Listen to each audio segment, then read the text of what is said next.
is just to like get a perspective from women Okay. anarchists. That's it, and like their story, backstory, that kind of stuff. So Okay. that's been the whole point of this series. So we've had like I don't know how many of these we done, Penguin. Maybe like 10, I don't. I have no idea. No, there's no way something it's like been 10. It's like eight, less. 7 or 8, seven Okay, or eight. I think a 9. few. Yeah, So you've and done you've done quite a once we few. run out of people to talk to, we'll probably go into like historical women Yeah. anarchists. Yeah, Yeah. I mean, there's plenty of those too yeah. to talk about. There's some of my favorite anarchists. So Yeah. so that's the whole deal. That's what we're Okay. doing. Um, all right, Penguin. You guys good with like? Can we keep this to like an hour? That's fine with That would be me. I good. don't, Yeah. Okay, good because I wouldn't mind a little like time to do nothing this afternoon. yeah. Um. All right. Well, let's go. You ready, Penguin? You ready? We're streaming already. We are streaming. Hold Uh, on. Let me. Did you check it? um, no, go Oh, ahead, check it. okay. Hold on. Keep talking.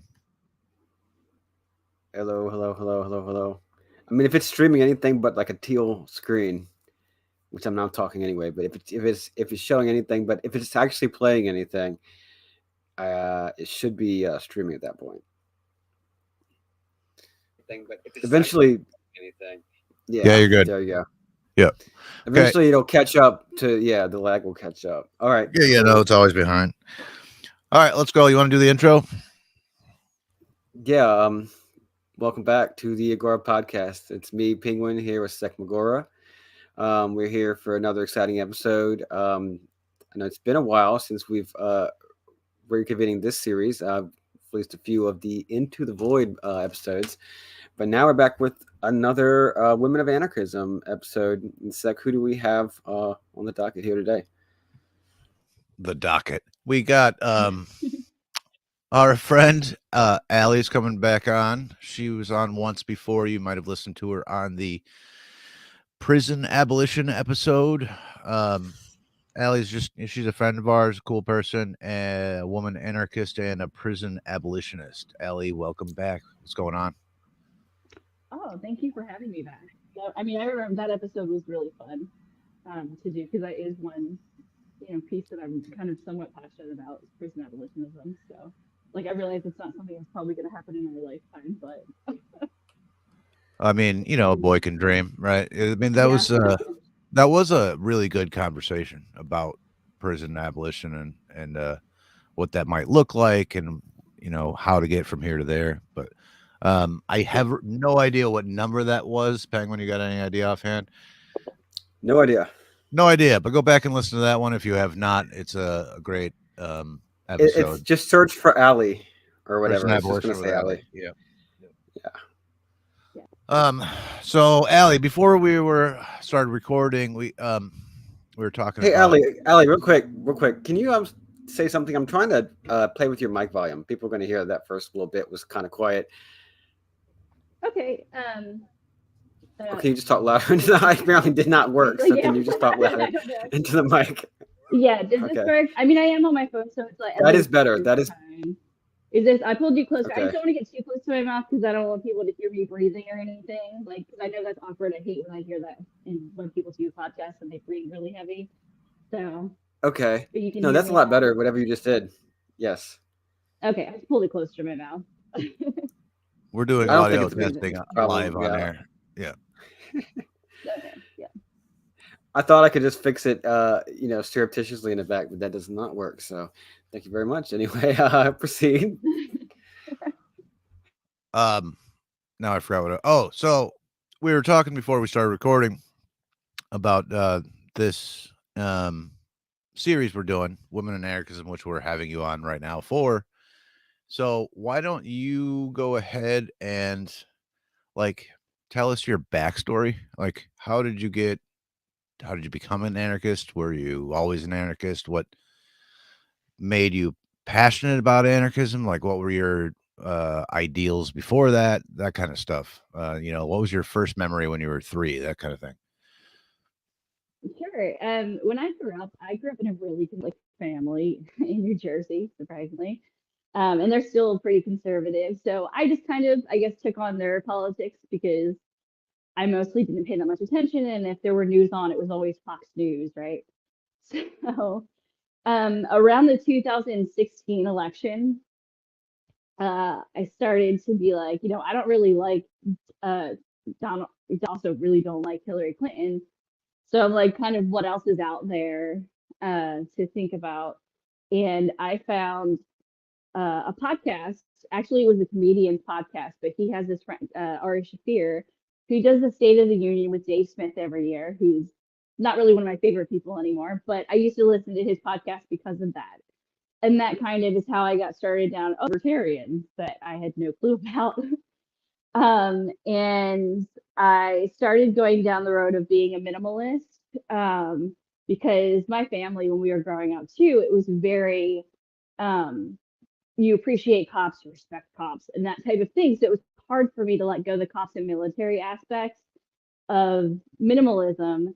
But then but I don't remember specifically what it was that made me completely just like change that idea. Like if there was a specific instance, but after a while, it was just hard to kind of be like, I can't really justify this anymore. And that's, I guess, at the point where I was like, fuck the system, fuck all of this, fuck cops. And I'm really very hardcore. I think that's why I'm probably very hardcore about like being anti-cop. So at that point, I became an ANCAP, and then I started following more people who were outside of the ANCAP circles and would take different ideas and or different book suggestions to read and listen to their other people's ideas and be like, oh, that's really interesting. Let me find out more about that. And then from being an ANCAP to just being a market anarchist, and then eventually just, an anarchist without adjectives really. I probably do align more with like mutualism or egoism. And I started getting into more like egoism because I was reading about like postmodernism, and they're kind of similar in a way. Um, but yeah, that's pretty much my trajectory. You don't remember what it was that made you stop I supporting the I don't cops? remember specifically what it was, but I think it was just Did you get pulled over? more that I think no, actually before I went to jail. Uh, so it wasn't like a bad experience. It was just like around the time, like you had a lot of the like cop shootings that were now being broadcast. And I was, being on Twitter, you hear a lot more about. I mean, I think it's one of the positives about social media, which I don't think there are a ton of them, but like other than like meeting people who think like you, but you also hear more about the things that they used to be able to kind of like brush under the rug. And I think a lot of that stuff was just like, well, I can't just keep, just these shootings that are happening, you know, Oh yeah, but so I don't like remember around a that specific time, I point. So think. like around that time, there was a lot of that, and a lot of cops like being put Mhm. on trial and like being like dismissed or whatnot. So Yeah, yeah, I'm thinking back to like 2015, 2016, and things like there was Cop Block yeah, and like Police the Police, and all those things were pretty yeah, huge at that time also. So yeah, yeah. it was Well, that kind was of the in the beginning. air. Yeah, yeah. I was still probably like within the libertarian realm, and then like it was down the road a little bit from there that I had eventually just kind of let go. Like it took me a couple of years. It was really hard because I think it was just so ingrained in me and like watching Fox News and all that kind of stuff, where it's like you're supposed to respect these people. And it's like, well, why? You know? Well, because, they wear the right gang colors. Um, Right. Yeah. yeah, yeah. So like what is there any ideals that how do I explain this or ask this? So did you have any ideals deals as a young, sort of conservative that um later informed your views on anarchism and the world and that kind of thing? Like, what I mean is, so a lot of the folks that we have talked to that are now anarchists were formerly like, I don't know, democratic socialist or, some kind of liberal or or whatever, and they have a lot of the same ideals about like they wanted to help the poor, or they didn't like war, or they liked basic human rights and stuff like that, and all those things Mhm. informed their ideas about democratic socialism or whatever their ideology was before anarchism, but Right. now they inform their anarchism, if that makes sense. They sort of, it's the same ideals, they've just transferred it to like another ideology. So is there anything that Well, stuck, I guess? yeah. Well, I guess one thing that I could say is that I was definitely one of those. You're just not paying attention enough in school because I would daydream a lot because I was just bored out of my mind. And I didn't really like school when I was attending it ever. So I went into teaching thinking, well, I'm going to be a good teacher. I'm going to be different. I'm going to make a difference. And then once I got in the school system and you realize what the administrative stuff is, like that's going on within like the school systems, is that it is just more propaganda and like they don't actually care as long as they're making their numbers that they have to get on the yearly exams that these kids have to take. It's like this is ridiculous. Like you can't really help them as much as you would want to. So with that, I think it just kind of made me like against like the public education system, more moving forward was something that I eventually, when I first got into libertarianism, I was very into like school choice or like you should move your kids out of public schools and that type of thing with like maybe homeschooling, just because of what I had seen firsthand within the school system going from a kid who wasn't very good at school, not because I was stupid or anything, but they would make you think you are actually being a teacher and being like, yeah, this kind of blows and you can't really do what you want to do. Or what you would want, like you have your hands tied with certain things and how you have to do them. Like you really don't have as much autonomy as people would make you believe that you do as a teacher within the public school system. So Do you think that does that used to answer be your different? question? Like, so I Did it remember used to back be in the different? day, I hated school too, but there was always that like one teacher or something that did weird shit that made it interesting. Yeah. You know what I mean? Like remember having one in elementary school, and then later Mhm. on I had a cool like social studies teacher who probably read a lot of Howard Zinn, and was just like Yeah. really very passionate about what they're doing and made it fucking interesting. Like, cause history, I love history now, Yeah. but you can the way they teach history in school is super fucking boring because it's all about It dates is. and then this happened and outline and whatever. They make it as boring as possible for some reason. But you get that one teacher who does like weird shit, and I don't mean weird like weird, but like different and interesting, and A is very cool weird. passionate about it, Yeah. or comes in dressed as fucking George Washington or whatever the thing. And Hmm. that seems like it used to happen that way. Maybe I'm an old crotchety old man, I don't know, but like it seems like you used to have certain teachers who could like get away with more stuff, and now that doesn't seem to be the case. Is it just because of all the Yeah, testing I and think shit, or that's what? true. Well, because you have so from when like there's a lot more like testing that goes along with it. And you had like when I was in high school, No Child Left Behind was passed. That was the big thing when I was going to school to be a teacher. And there's just been more like laws in order to allegedly like take care of like the differential in different schools. Making sure getting one. I mean, on the surface it sounds good, but in practice it wasn't really. And yeah, I think it has gotten more difficult. Not to mention that like now I couldn't imagine like you do one thing wrong as a high school teacher and it's reported and it's all over TikTok, and then like you have to justify yourself with like that type of thing too as kids get older now with like social media. Which sometimes it's like this is actually good that you can be like look, this teacher actually does stuff, but it's like unfortunate for people who want to be accepting of different people, but then you have like libs of TikTok on Twitter that like tries to demonize teachers because they're like accepting of like LGBT kids. You know what I mean? Or like whatever. Different world Yeah, between Yeah, today. social media is, I mean, it's definitely obviously a double-edged sword. Like you can, Yeah. you can bring attention to like abuse, but also you can Hmm. just fucking weaponize and ruin people's lives also. You know what I mean? So Right. um Yeah. Yeah, it's a and much I I'm mean, glad I didn't grow up in this. That's all I'm saying.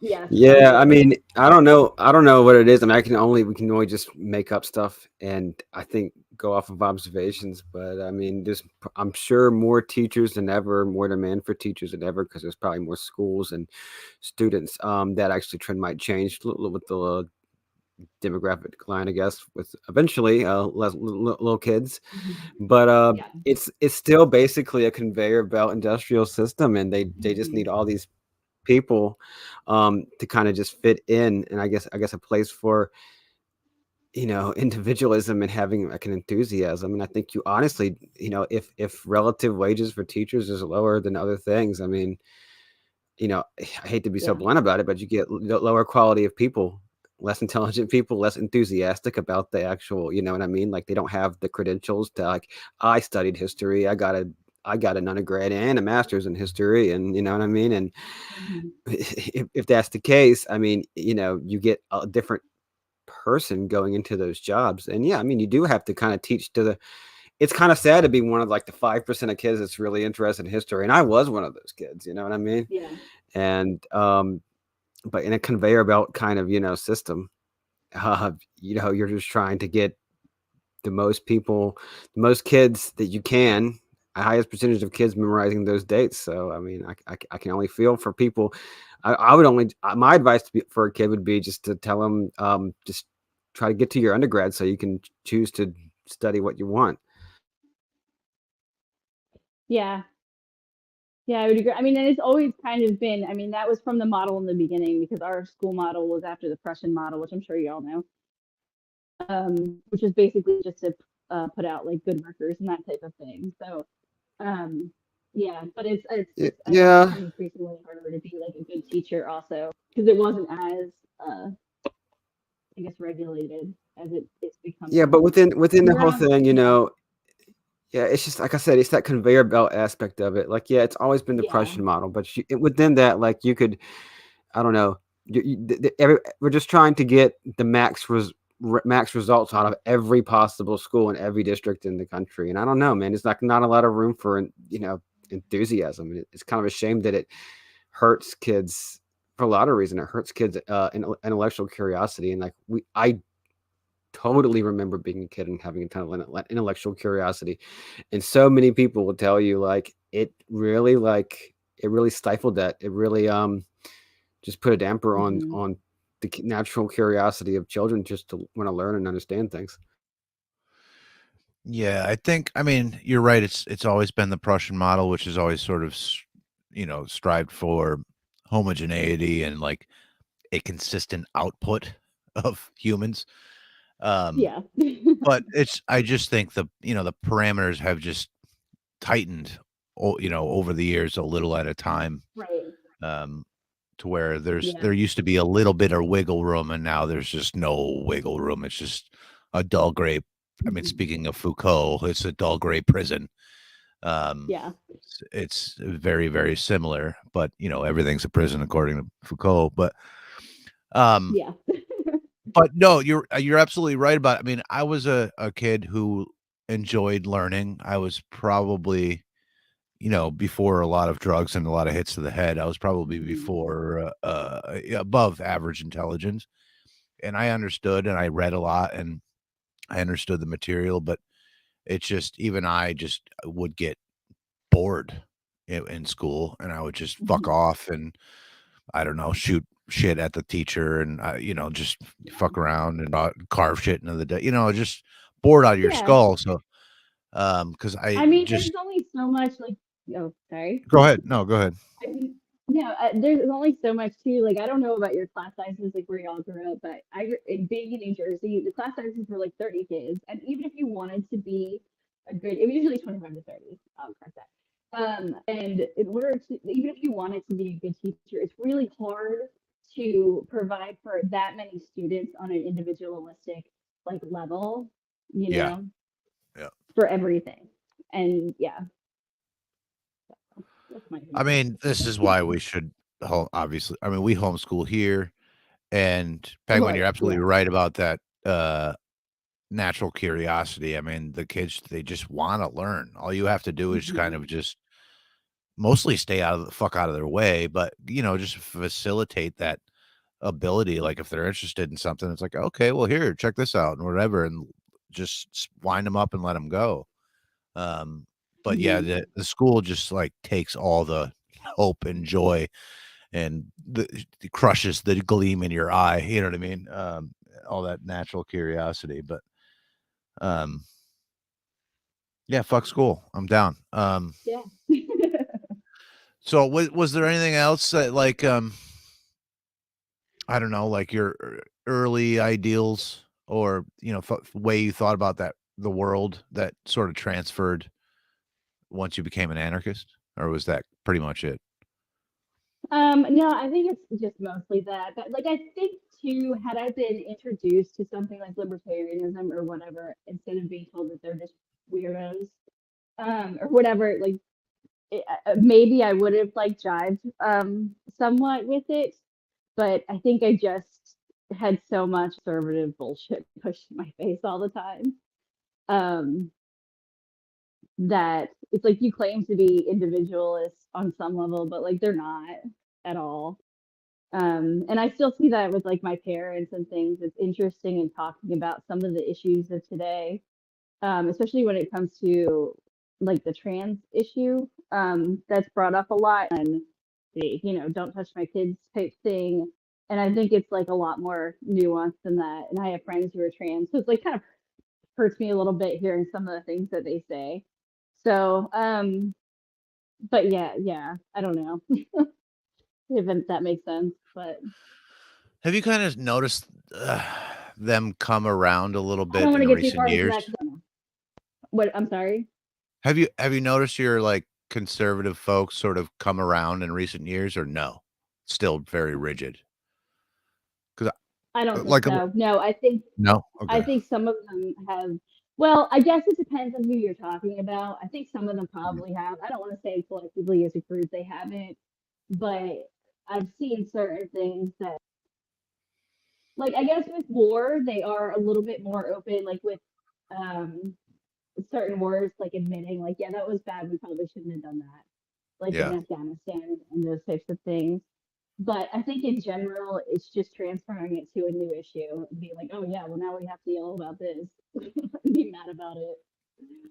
Um, Be- that's being my mad about experience. the current thing. Yeah, Yeah, like yeah. I'm in Nashville, and they tried to pass a drag ban because that's what they decided to be mad about, this year or whatever. So, which ended up Wasn't being there? voted as like i- unconstitutional or Isn't there? something. But they've had a couple of those types of things that weren't what they seemed, but like that's the issue that they've all decided to be mad about. So, Hmm, or most of them, am I I? should say.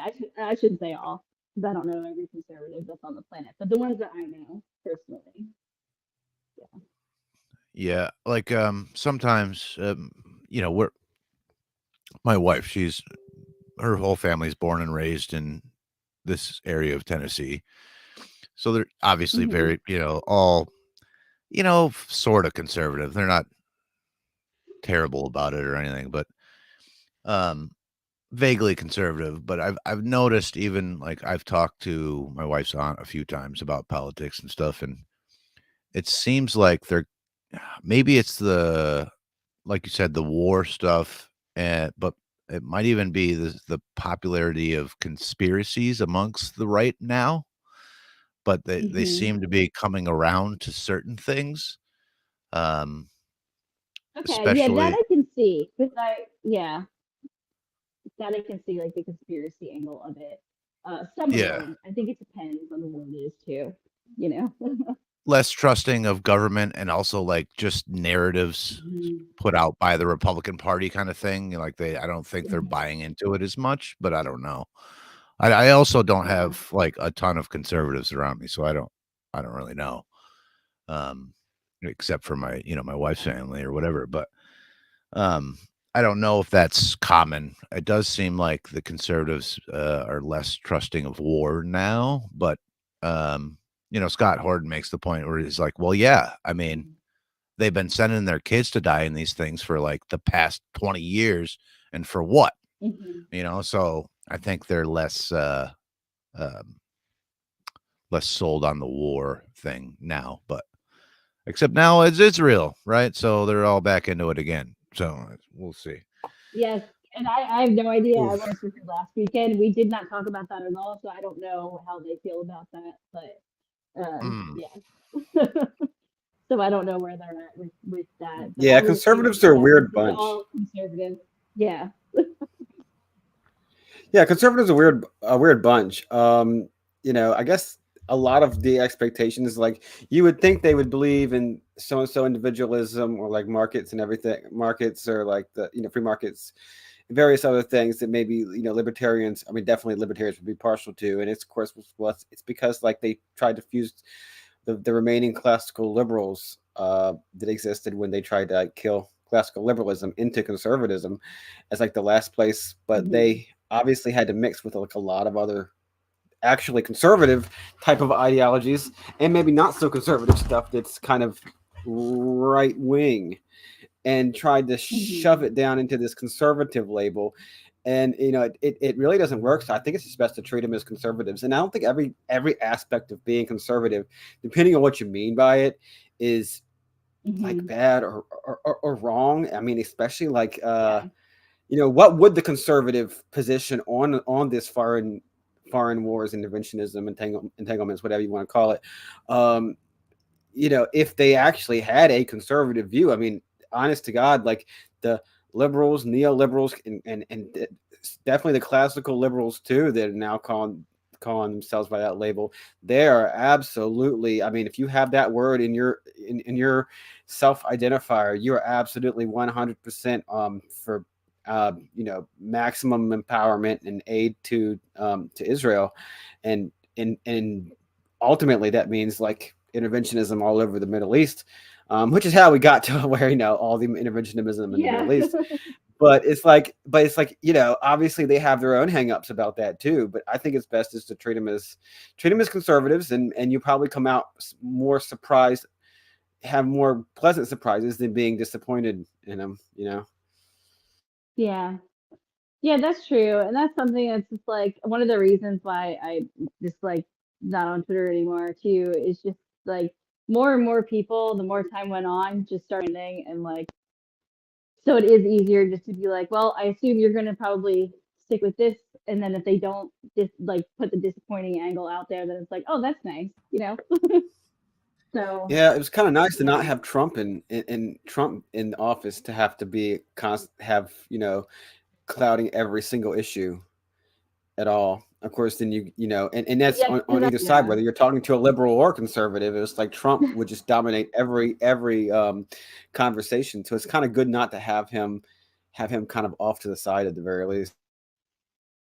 Yes. Yeah. I think for the time being anyway. I guess we'll see when we get closer to the 2024. Um, I don't know. I mean, I think it'll So be pretty hilarious to have like Trump and Biden run again. I mean, just like absurdly ironic. It'll be very, very hilarious. I'm yes. dude. I am all for Trump running at this point. I may not the first Trump election or the second Trump election, but to come around on Yeah. hopefully the third Trump election. I'm ready. I'm ready for it. Honestly, Yeah. I've seen what else there is to offer, and there really is nothing. That would be hilarious to see. I don't want to go into this whole rant, but it would be absolutely hilarious. Yeah, that's It'd be the fine. one thing that would get me not to be like not to have the election being like scratching a chalkboard to me is to have Trump up there. Well, I mean, you'd have Something. like He was entertaining. yeah, this superficial narcissist versus like this guy who doesn't know where he is, and I mean, Yeah. it's just fucking It's so sad. absurdly hilarious. I don't know, but I mean, it does kind of. I just want to just shoehorn this before we get back to your origin story, I guess, Ali. It I think anything that, and I mean this pretty broadly, like anything that gets people disenchanted, I guess is the word, demoralized, if they're like government employees or military. Yes. And I mean that honestly, like not even just from an anarchist perspective, but in regards to like foreign intervention and all these things to like demoralize the Hmm. military from wanting to go fight in an overseas war, or to make people disenchanted from working for the government, or one degree of separation working for the government. I think that is a valid goal, you know. Yes, I mean, the more distrust that you can sow into the government for people who weren't there before is, yeah, is very interesting. Um, so like part of the reason we did this series, um, or at least I had the idea to do this series, was that I often see the talking point of bandied about that there's anarchism's mostly a male thing. Like you don't see Hmm. many female anarchists. At least that's like the Hmm. narrative, right? But then Yeah. I sort of start looking at my friends group and I'm like, well, wait a minute. It's pretty split down the middle. Um, and my friends group of anarchists is pretty 50-50. I don't, if I start counting in my head, you know what I mean? So I'm like, well, this can't be right.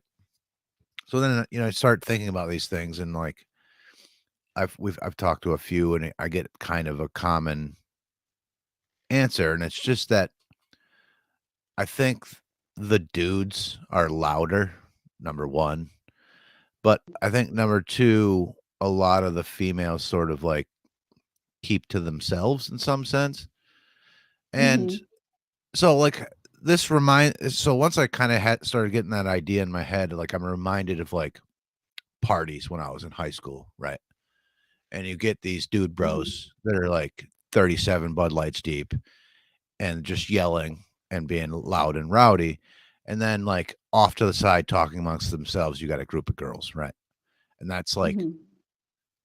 how a lot of these parties went down. You got these loud, obnoxious dudes. You got some, random people hanging out or whatever, being cool. And then you got like a group of girls who are just like over there by themselves talking amongst each other. And I Hmm. kind of think that that's like might be how anarchists work on Yeah. like a slightly different level, right? So, Yeah. uh, what are your thoughts on like why that might be the case? Like why does the Yeah. narrative exist that there's like not many libertarian or anarchist women? Well, I will say, so I was in the LP for sure too, and if you equate the LP with libertarianism, I did not necessarily feel welcome. In the initially I did, and there are still people I talk to in the LP, and there's still people I do like in the LP. Like I think Spike is still involved. He has a lot of really good talking points and things you should definitely follow. But I also remember sitting at a table at the yearly conference and somebody being like, well, don't really tell anybody, but like everybody at the table had like a bad experience with this one person who was a presidential candidate at the time. And it was kind of like something that I don't know if it was under the rug, but it just seemed like they didn't really want people to talk about that. And like from that kind of set me back to where, okay, well, how does this make you different experience? You might just walk away and be like, fuck this whole thing. Like I could see that. Um, and not that that's like a regular occurrence necessarily, but there are a few things that have come out from people who are in the LP that are not necessarily good things. And but I also maybe if I mean it would also depend on like the type of anarchists that probably are around if it's through anarchism. Because if you're around an ANCAP who wants to talk about Mises all day and economics and all that kind of stuff, like that's not to me anyway. That's not that interesting to me. Like I went through a phase where I like read Mises and all of that kind of stuff and was like, yeah, they're right or whatever. But it's just like also economics is kind of boring. So I think I wonder if more women, it would be interesting to via like social type things, like social issues. Um, so I don't know. So there might just be a difference difference in where you get involved in it at and who you know from that.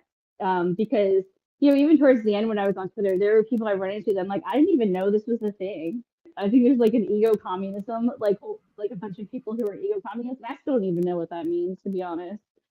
Yeah, I don't know So what that means. I don't know. Well, we've had some. So That's people who have misread Sterner. That's what that is. But okay. okay, yeah, I'm just like I have no idea what you all are. Yeah. Um, Yes. but yeah, but I wonder Yeah, if we've had like in some. different factions of anarchism, if in certain areas than other. I don't know. And like I said, I don't know the answer to that, but I'm just speaking from my experience. Yeah, Um, we've had some excellent conversations previously, like in this series, and we've asked people the same question and had conversations kind of go on that same route. And I think, yeah, that's very much true that some of our guests, some of our female guests, and this doesn't apply for everyone. It's kind of cool that there's some where it doesn't apply, or it does apply, but it applies in different ways, perhaps, that they do focus on certain, not even different issues, but different categories of issues. And like you said, a more of a social oriented, it's certainly very much low, on the very low end of the scale would be the economic stuff and so forth, and more political oriented kind of things, and more so this kind of social aspects and certain issues that not only am I not so super familiar with or involved in, like it's not that interesting to me, but maybe that's perfect. I mean, that is, by the way, perfectly fine. And it's interesting right. that Yeah. some of those issues can be of like some of the top level importance, and you can obviously see why on a lot of these social issues, some of the top level importance for women in the scene. Yes. Yeah. I mean, can you think of any of certain issues? 'Cause I know it's been a while since we've recorded some of these episodes, but I think certain things just like parenting and I mean, I don't want to just say domestic issues, but like parenting and just No. interpersonal relations and Here's Well, yeah, but well, like inequality, I think too would be something yeah. that women might have, what might be more often. I mean, I don't know. I don't know that that's accurate either. So, but this is just like possibly, um, well, here the let me run by inequality, a or like scenario. maybe coming from feminism or something like that. Hmm. Or helping the poor, direct action, that kind of thing, helping in your community. Yeah, I can see that. Yeah. Right? Yeah. So, Yeah, but Yeah. and also like obviously, homesteading, stuff like homesteading yeah, and kind food of home production. based industry. Yeah. Yeah, exactly. Where, I mean, if you're going to have a division of labor where so like the man is more likely to take part in the division of labor where he goes off somewhere, might even go hit the road, might go out of state, and be more likely to be working with around strangers and in the cash nexus. But like working in a doing homesteading and working in things that are economically relevant, but not within the cash nexus economy or within a market economy, which certainly doesn't mean communism or anything. I mean, but just can mean a home economy, Right. can mean a barter economy, can mean a local back and forth, peer to peer. Like that's a different ball game, really. And so it's and that division of labor, while it's not like mandated or anything, that's often just what people find most convenient for a variety of reasons. So this reminds me of one of our past guests that I can't remember. Was it residents? I don't know. But Probably. I Yeah. think, yeah. Where it's like, yeah, I mean, just the economic relations that you're dealing with is like on a totally different level. But it's cool that because of that, division of labor, that, like I said, we're not mandating it, but that often comes up that we got totally different perspectives, kind of on how people relate peacefully.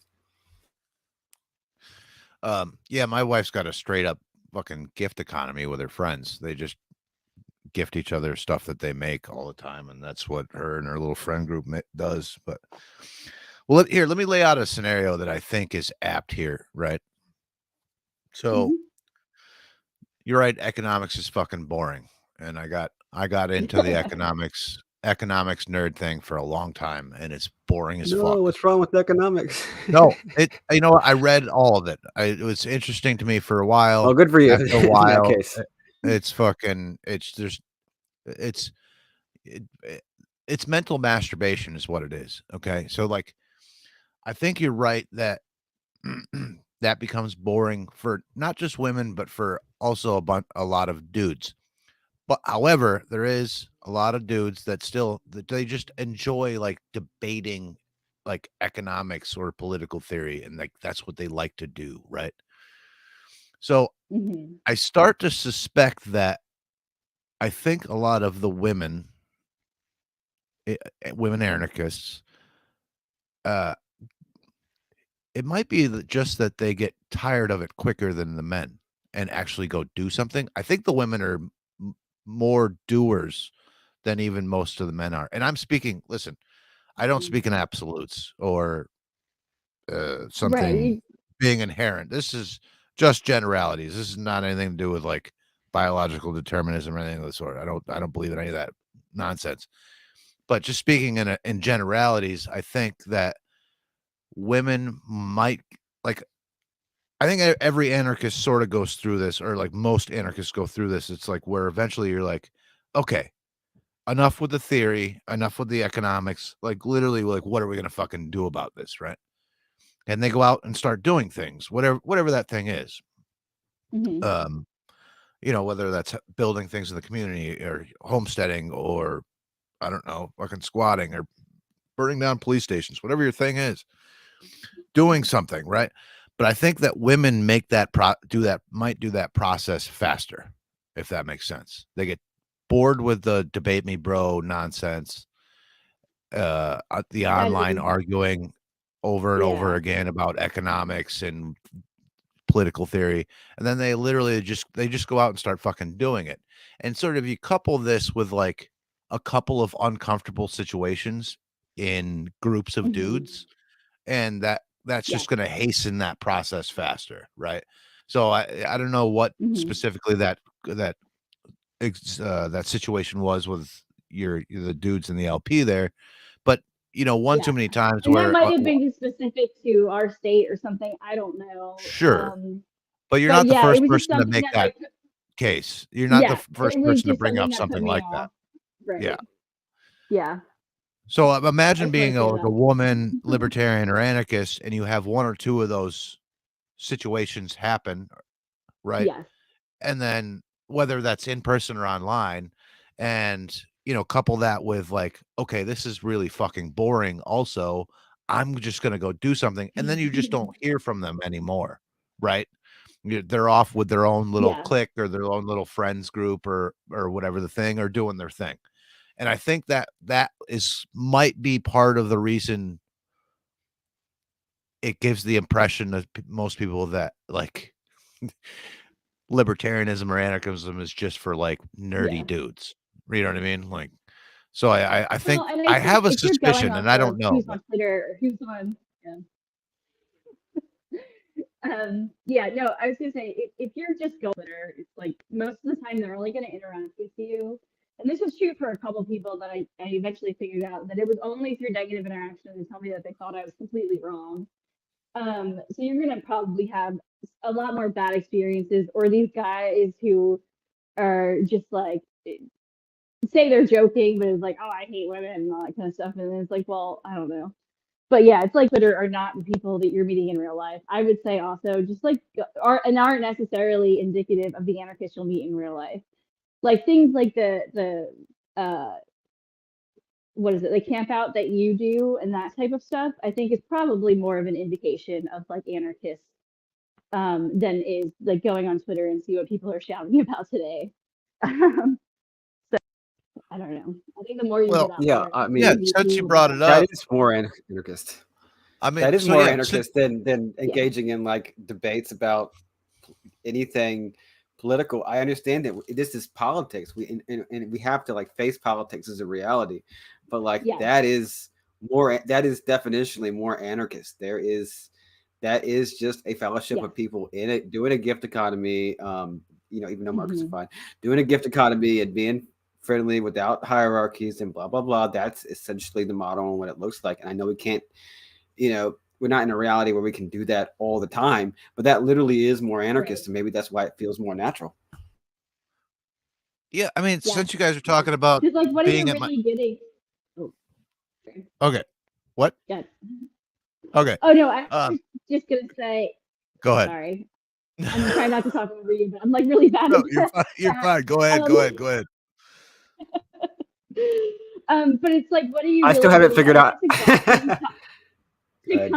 Go constantly ahead. have an opinion on absolutely everything that's going on. And sometimes there are things that happen, and I think it's good to have an opinion. And like, yes, you should be speaking out about things that are like bad things, like genocides that are currently happening, and that type of stuff. But also sometimes you just need to sit back and kind of take in information before having that opinion, you know. And people aren't always necessarily ready to do that; they just want to jump on something. And I don't think that's necessarily helpful to any conversation if you're having an opinion on something that you absolutely know absolutely nothing about. Anyway, that's all I was gonna say. Whereas like in person, Yes. like you're talking to real people and getting to know like their real issues and that type of thing. So I think it is good to know what's going on in politics so you can speak out against like injustices that are happening. But like I don't think it's the most important thing as an anarchist because like well, I can't talk for everybody, but I don't personally vote. I don't think that you should as an anarchist, but like you do you if you have a reason to. Yeah, so it's like I'm not keeping up with it for that, and I'm not like thoroughly going through everything that happens around here. I'm more worried about like how my everyday interactions are happening than what's being taught, like told on the news or like whatever the new issue is that you have to have an opinion on. Yeah, at the So end of the day, I think that's like not only the most important, but where you can have the most effect also, you know? yeah, And also like, we talked about we said this earlier in this conversation, but social media and online stuff, it's like simultaneously very useful, but also cancer, like so on the one yes, hand you can be you can you can voice your opinion about like the ethnic cleansing in Palestine, for example, or whatever the thing right, is, and exactly, like yeah, you said, injustices and that sort of thing. But also, it just brings out the fucking worst in people a lot of the time yes, because um there's just fucking shit flinging and whatever else, and it's very easy to just be like very yeah. cruel. Um, Well, if you I don't have forgot my what. opinion, then you're this and that and the other thing, name Right, calling, you're stuff like obviously that. the devil and evil and a piece of shit and Yeah, whatever else, And whereas in person, like that sort of shit, it just doesn't matter as much, like uh you guys were talking about both of you all are at my house a couple of months ago or whatever the thing, and we had I don't know how a number of people and everyone was fine. Surprisingly, yeah, nobody was calling each other names or shit flinging or anything like that, like you people would online or whatever, and everybody was getting along. And by the way, there's probably I would say a 50-50 split between females and males, and maybe that's just my friends group. I don't know, but like I don't know. So like to me, like you see all this stuff online about like there's no women anarchists or whatever. It's like, well, I mean, I don't know. That's like different than what I'm seeing in like real fucking life. So that it's just like there's mhm, endless examples of where like online it's not real. It's not fucking a real like yeah, um a picture of what life actually fucking is. And like you can yes, go online and read the news and like the world's on fire and falling apart, and then it's just like you just go the fuck outside and it's like a beautiful day and everything's quiet and birds are chirping, you know what I'm saying? And I'm out in my garden and everything's yes, fucking fine. So like it's like I don't know where I was going at. The real life is where real anarchist shit happens. So I guess I'm just agreeing with both of you, yeah. Well, you but have to anyway. remember, it's like you're still like have it's still probably a relatively small group, and like every person that you run into on the street isn't necessarily going to be like, "Hey, I'm an anarchist." You know what I mean? Like you could pass somebody by that's an anarchist, and they're just like not online, know them. Um, so and some people just don't like to say it out loud or like say it in their everyday life, especially depending on who they're talking to. Um, so I don't know. There might be a little bit more out, but it's still than we actually know about that just aren't like super out about it. But like maybe some they have like a close friend group, but they're not on Twitter. I don't know. But yeah, Twitter is not the place that you really should be confirming. I guess like how many girls or boys or whatever there are.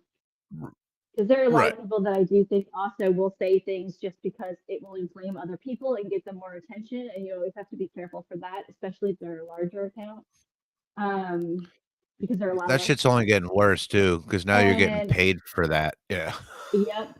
And you have, and then it's like, okay, well, how many of you are actually getting paid to have this opinion, and how many are is this like an authentic thing? And yeah, so just be careful about who you believe and follow on Twitter and that type of thing. Because I do like with social media, I've had really good experiences of meeting people from on there who are great. Like y'all are, I met my boyfriend, who we live together now on Twitter, and I'm thankful for that part of it. But I definitely do not miss like the negativity that people sling at you constantly all the time.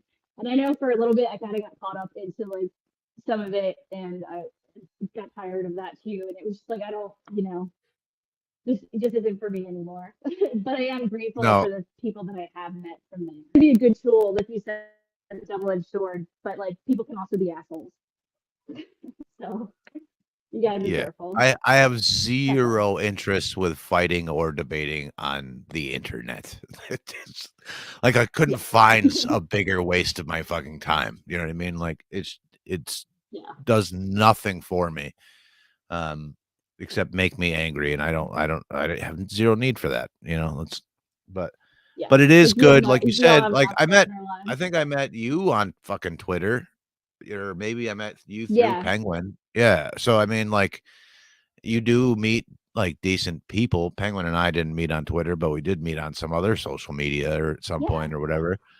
So you do. It's a good networking tool if you can just keep it at that, or like yes, post. I occasionally will just be like, "Hey, I did this fucking cool thing today that I'm proud of," and I fucking post pictures of that, and that's yeah, that's about my extent of my social media. There was a time though where like I was very I'm going to change everyone's mind on the internet, and I'm going to debate them, and I yeah. will, You're not going to. Yeah, I will lay out my logical arguments, and they will be convinced by my overwhelming. And I probably did change some people's minds, but also yeah, like how much time and like mental health and energy did I like exert to do that? You know what I mean? Like where yeah, I could have just And you're like went and made way a above change. average. You're like way above average at that, and still like, was it really worth it? No, it You also wasn't. do you I've also do made a lot of way shit in more real life. change. I've like Yeah, made way more change feeding the homeless in my community. Do you know what I'm saying? Like than yeah, I ever did online for a lot less energy. Also, you know what I mean? So a lot less time and energy. So there's no that is not that's a war of attrition to try to like convince everybody on the internet with your fucking arguments. You'll never do yeah. anything Because else. like too, and once one part gets a hold, like if somebody like with the idea of prison abolitionism, right? Anytime you talk about that, as soon as conservative Twitter gets a hold of that, you get called all sorts of names. You're dumb, you're stupid, and no matter what you say, it doesn't matter. They're just gonna call you dumb back again.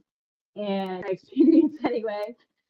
Uh, so yeah, I mean, you're not gonna change anybody's mind, and the sooner you realize that, the better off you'll be, and you'll save a lot of stress for the other things you need to stress about in your real life.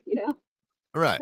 Yeah, and then all that So time and not worth mental it. energy you could spend on doing something like productive in your own life, you know what I mean? So, yeah, it's not worth it for me, but um I didn't spend a lot of time doing that. I mean, I only really got on the internet in like 2012 or 13. I wasn't even on the internet before that. And then I was on Facebook for maybe like a year or two, and I was just all in. I was gonna fucking bring about the revolution by convincing people on Facebook. So, Yeah. um, I think that's probably part of the thing too, is that when you first get started on something, you get really excited about it. I mean, just the general you, I think. Maybe not everybody, but I tend to do that too. And it's like, wow, maybe people just knew about this. They would be like, yeah, you're right. And that's not how it works. But not even a you're little like bit. bright eyed and yeah. That's so unfortunately. Yeah. People are very strong in some of the convictions, and it's very hard, especially if you're not in person. I think if you're in person, people probably would be less likely to be an asshole to you the way that Yeah, they and you do could on probably social be media. nice. You could be cool to each other and maybe Yeah. find common ground. You know what I mean? Like something you're both Yeah. interested in. You know what I mean? Like Yeah. I don't know, fucking hobby or activity or whatever the thing. But Yeah. I've said this before many times. I'm repeating myself here, but I just don't think most people will be convinced by like an argument or a logical argument. And it's not because they No. are dumb. It's just that that's not how like most people learn things or are convinced. Yeah. Like you got a certain number of people who will be convinced by that, sure, but most people have to see these things like work for Yeah. them to be convinced by that. So, I think that's Well, how and a most lot of people things, are if you're telling, change their minds. yes. And if you're telling them about some issue that maybe is niche to like today or where you live or something, and they don't see that in their everyday life, a lot of people I think just write it off as, well, that's not really happening. And Right. and Right, it's until it like, oh, happens to well, maybe them. it's just like Yeah. that. And they're definitely not going to be convinced by this argument because like they just don't see it, unfortunately. And like it doesn't mean it's not happening. It's just maybe you just don't see it or you don't notice it or whatever type of thing. So like they're gonna be like, oh yeah, I don't really care about that because I don't see it going on. You know. Right. Well, that's why I made the joke, "Did you Whereas get if pulled something over happens to earlier?" them, oh yeah, no, Yeah, because libertarian's a no, conservative that got pulled over by the cops, and then, like, libertarian's a liberal who got their first paycheck or their first taxes taken out or something, I don't know. But, that's just the old joke, but yeah, yeah, most people, like, and honestly, it's not their fault, it's like these things, yeah, for most people, they're not real until it, like, happens to you, like, yeah, they're an abstraction in some sense, like, even things that, like, I am passionate about, let's say war. I've been passionately anti-war since I was a fucking baby. So, yes, but I've never been in a war. I don't really know. I've seen pictures and video and read all about it, but mhm, I've never had to live where like you're afraid of a bomb blowing up your house every day. I've never had to live like that. right, I don't yeah, really fucking know war. I know war as almost like something to learn about and an abstraction of fucking a text. Like I don't understand yeah, it in the way that people who have been in war. And so it's like a totally so I can understand like for most people these things aren't really real. They're like abstract concepts until it happens to them, until something affects them in yeah, their life. You know, cops don't really yeah. I mean, cops beating people is a yeah. statistic until they beat up your kid for having pot. You know what I mean? Right. Yeah, and I think you see a lot of there were quite a few I know military people that I had followed on Twitter who they became anti-war because they went over, to like Iraq and Afghanistan and did tours over there. And so, they did that instead of going to college or whatever. And they're like what they saw and all that stuff is what shaped anti-war and against all this bullshit. So yeah, so that kind of goes with what sometimes it takes seeing the bad parts um, and the really negative things to be like, well, maybe we aren't the good guys anymore, or not that we ever were, but you know what I mean? Right. I mean, a lot of the So strongest anti-war voices in history were literally former military because, like, yeah, once you go over there, like, you have this idealized version of what war is in your mind, and then you go over there and you're seeing fucking families getting blown apart who are just, like, living their life or whatever, and you're like, "What the fuck? What is it?" Like, I can't that's, like, way too much for them to fucking accept, you know what I mean? They yeah, see how the sausage is made in a sense, and they've just become the most passionate anti-war voices there ever were. I mean, yeah. go down the line, Smedley Butler. There's a bunch of current Hmm. anti-war activists that were former military from like the terror Yeah. wars and stuff. Um, And I very and that much was true in respect those Vietnam voices. I too. think they're very needed. Yeah, Yeah. yeah. Well, I think it's those not types of helpful voices to are, the yeah, state narrative. I know. All right, one more thing, and then we'll wrap this up. But so what do you think there is a unique perspective that you possess, or a unique perspective on anarchism that is unique to you as like an individual, as a woman? necessarily look at myself as like super unique from other people. Um, I guess from like within anarchism and that type of thing, I think there are so many people doing way more interesting things. But I guess like the education perspective, like even though everybody kind of feels that, it was just like something like I was involved. I know people have had me come on and talk about like having been a teacher and that type of thing. And but I guess it's not really unique to me, but I do think the prison abolition thing is very new for a lot of people because I surprisingly get a lot of hate from some anarchists and libertarians for holding that position. Surprisingly enough, that's something that's like I don't. It's not unique to people like Ace and I know Mel on Twitter. Like they all have been championing this for a very long time. But I was very surprised to come across people who are libertarians and anarchists who are like, no, murderers and rapists, man. What do we do with those? That typical question is like, no. So I don't know. Question. Well, I've said for a long time that there's anarchists that they're anarchists because they want liberation for all humans, and then there's anarchists Yeah. that just want to be the new cops. You know what I mean? So it's like, well, we need yeah. the people's revolutionary prisons, comrade. Like it's not. Yeah, It's I think that's same thing with- mostly. I hate to say it. I mean, I don't have a problem with that because I'm not really wed to exactly the philosophical label. But I guess this is probably why I'm wed to a philosophical label because I think that's basically. I know people will say anarchist is anybody who doesn't want, a monopolistic state or something, however they describe a state, but that really is the main historical tendency.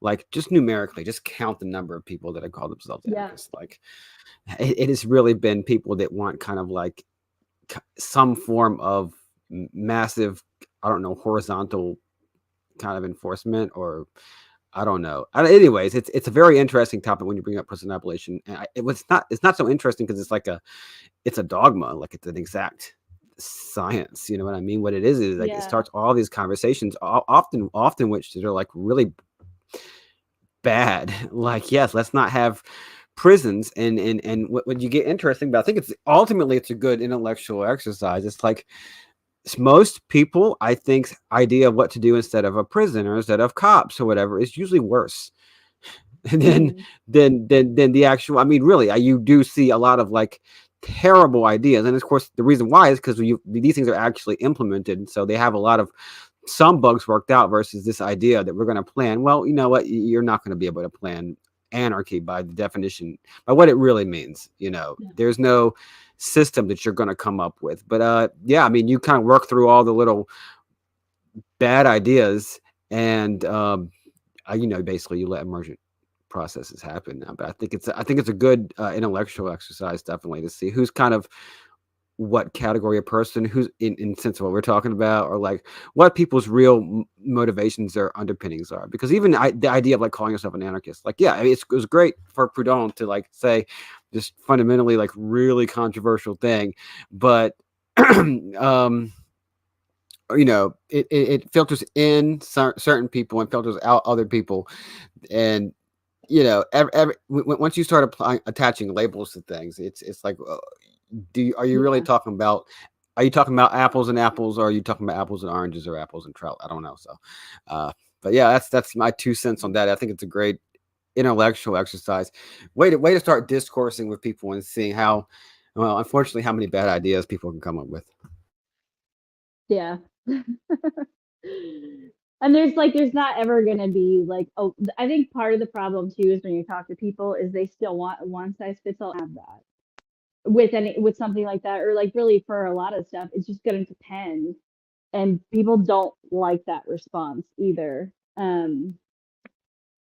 don't know, if you don't have like the perfect cookie cutter response for them, it's like some people will just like turn off. Like, well, that's how kind of they're not really cut out for this. I mean, what we're talking about, what we're talking about when we say anarchism, we're talking about there is no one answer. We don't have it. I don't have an answer. I know it's frustrating for people that don't identify and maybe have hostility to the idea or whatever. Or people that are ideologically like very, very distant. But like for people that aren't. I mean, look, it's like day one. You need to learn. There's no blueprint, and there's no blueprint. Yeah. It's not like there's like 25 different variations of this thing, and they each have a special blueprint, and you can learn them all. It Yeah. doesn't work that way, man. You got to just learn the the world that exists out there right now that has like governments and all this stuff. Blah blah blah blah blah. Yes. It doesn't work in one way. Things work in you. I this is kind of one of the examples because there's so many different variations of this. Like you go in somewhere, even in the United States or anywhere in the world, and you like get hit by a car, and ambulance comes picks you up. There's like a dozens of different ways that could be a private company, that could be a government employee, or there are companies that Mhm. provide ambulance services all over the country. It could be a nonprofit run by a church or a nonprofit, I guess a nonprofit organization. And there is Mhm. like a patchwork of a zillion different things happening in the world. Most of the things that we advocate for have already existed in the past, probably exist now somewhere in some form. And there is never going to be a world with exactly one combination of all the ideas that just happen to work perfectly. And I mean, I guess if you either get mature enough that you learn that that's not how the world even works now, or Yeah. you can, I don't know, you can just keep trying to, I guess the analogy is like playing society down to I the bike think shed. But I think you're in the wrong club for that if that's what you Yeah. demand. I think the desire for that blueprint, that one size fits all, I think that's literally the root of, like, all of our problems for, like, a very long time, is that people who Yes. cannot accept that there is no one size fits all answer, there is no blueprint, these things, and to just be okay with that, like, most people just can't be okay with that. There has to be a blueprint, and if there's not a blueprint, we have to Yeah. make a blueprint, and we have to make it fit, and sometimes I think there's a sort of a strive for homogeneity for that because that's the only way you could make a blueprint or one size fits all is if all humans were the same, right? Then you could Right. maybe And they're plan not. things out. Right. And Yeah, I mean, not to rant, but this is where I get onto the whole decentralization train. And we were talking yeah, about, sure. I guess we were, Yeah. we were almost talking about an extreme version of localism. Let's just tie it in this conversation. We were talking about extreme version of localism, like how we get along anarchically with a group of friends. But yeah, a version of decentralization and an extreme version of decentralization. Like there's a lot of argument over whether decentralization necessarily, and there's a whole like spectrum on this of like whether decentralization necessarily means more freedom or less coercion or whatever you want to measure what your Yeah. end goal is. It's roughly the similar end goal, but like how you actually want to measure that. And it's like, yeah, but I know that decentralization could mean you could have decentralized fascism. That's the classic argument. And there's people that Yeah. are far into the spectrum that are liberals that actually think the government, irrespective of more government or less government, you want just the most freedom. Okay, that's one extreme of the argument. But the idea is a little bit more different. Is that when the bigger, I don't know, man. The more people, and more land you want to monopolize, the more homogeneity you necessarily need. There's some really big truth to it. I know it seems like decentralists are actually in many cases conservatives, which could be true. Mhm. Maybe there are good aspects of some forms of conservatism. Maybe that's true for some conservatives of a very like I don't know paleo conservative orientation, but it's really not the main goal. The main point is the more people you have to have in lockstep, the more homogeneity you need, the more coercion you necessarily need. So I think that let's decentralize. It's not the solution to the problem, but there is no one solution to the problem. This is society-wide issues that we're talking about.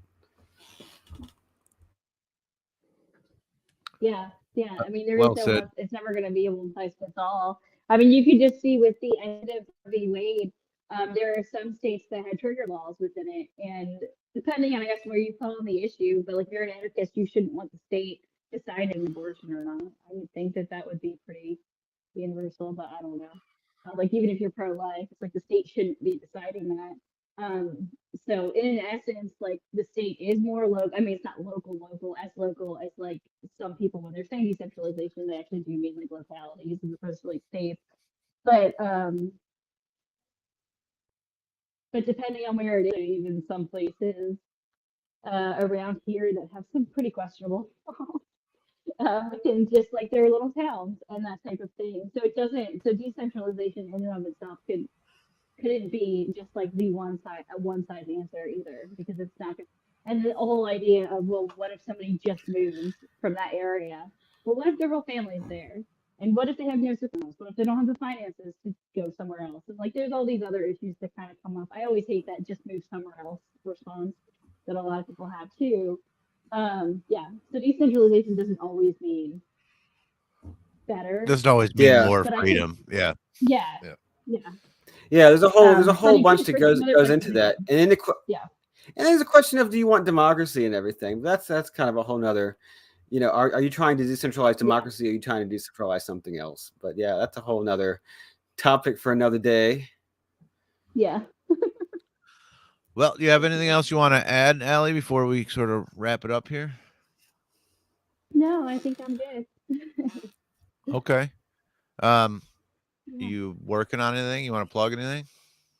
Twitter? Not really right now. Right now, I'm just kind of like, since I've been on Twitter, just like trying to work on myself, like getting into better shape and that type of thing. So, um, more so focusing on the inner as opposed to, the outer with like community and that type of thing right now. So, I don't Right on. Good have for any you. big Good for projects you. currently going on. Yeah. Okay. Cool. Cool. All right. Well, we'll definitely have you back on again. But thanks for coming on, and this was a blast. I think you added a lot to the, I don't know, the discourse, as they say. Um, so I Okay. appreciate your thoughts on this, and thanks for coming on. All right. Well, thank Penguin, you you got y'all for anything to add? having me. Oh, anytime. No, Penguin, you have it anything was to add fun. before we? Okay, go ahead. Yeah, Go ahead. no, it was a fun conversation. Glad to finally have you back on. Because I like really meant it. Obviously, we wanted you back on the podcast, and now you're one of the very few people um, that I've met twice in real life from Twitter. Yeah. Matter of fact, yeah, like the only people, from Twitter, from Twitter, because yeah, second I didn't meet on Twitter, but yeah, it was great seeing you, hanging out with both you guys and everything, and you are definitely welcome back. We have a lot of ideas to talk about for sure. All right, right on. Well, everybody be excellent to each other, and peace. All right. Later. Ciao. Bye.